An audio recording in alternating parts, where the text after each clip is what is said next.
इस पार्टनरशिप से एक चीज़ तो कंफर्म होगी, टारगेट भले कितना भी ज़्यादा क्यों ना हो, अगर आप विकेट पे स्टे करते हो तो आप चेज़ कर सकते हो।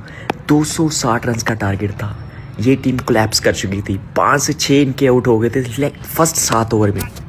उसके बाद ये दोनों बैट्समैन आए, इन्होंने क्या शानदार बैटिंग खेली, किसी भी बॉलर को इन्होंने नहीं छोड़ा, बैट बॉल ढूंढ रहे थे और उस पर पंच कर रहे थे, और देखते ही देखते ये मैच कैसे विन हो गया, मैं खुद हैरान हो गया।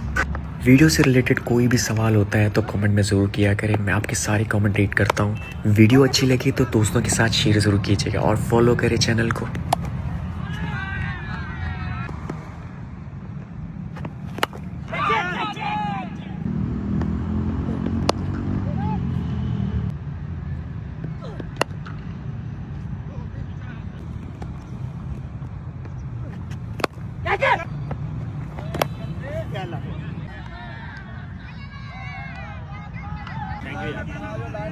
Thank you.